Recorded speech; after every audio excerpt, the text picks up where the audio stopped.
Hi there, and this is Dave for MyGunValues.com again, and we've done a video on the valuation of the Smith Wesson Model 1917 revolver.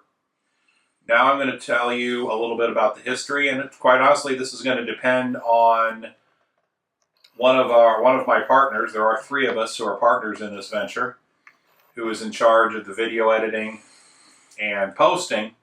It'll depend on what he decides to do, what order these get posted in.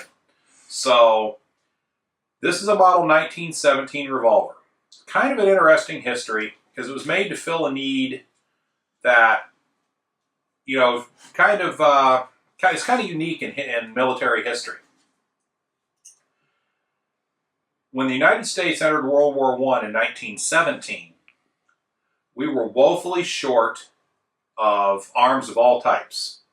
The United States had a real history until, say, after World War II of neglecting their armed forces. They didn't spend money on them, they didn't equip them right, so our standing armies during peacetime were very, very small.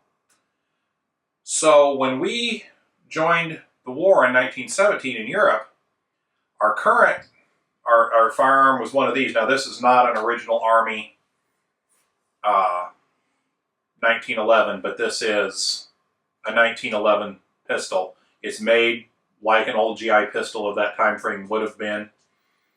Okay, it's got the same outline, the same looks. This was the type of pistol that was current and standard issue in 1917 when we joined the war in Europe. It fired, get the right ammunition here, it fired a 45 ACP cartridge. Now, this is a cast lead bullet by me because I'm cheap and I like to shoot cast lead. So they would have had a jacketed bullet in here, jacketed round nose, but this is the cartridge case. Would have been. They had a problem. They wanted, Smith & Wesson and Colt had all the tooling to make revolvers by the tens of thousands.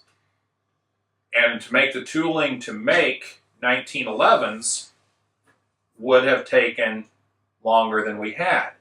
Since they had the tooling, they were both Colt and Smith & Wesson were able to turn these out, and they were considered, I believe, substitute standard was the term that was used. And the military planners and organizers wanted this gun to be able to shoot the same ammunition as our standard 1911 did. Had a problem. With a revolver,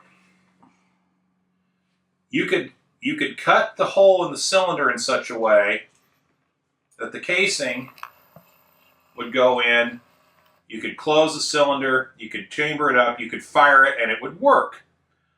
But in the heat of battle, you need to be able to reload quickly. Well, problem was, when you pushed on the extractor, there was no rim on that casing, and it wouldn't come out. So unloading it became a real problem.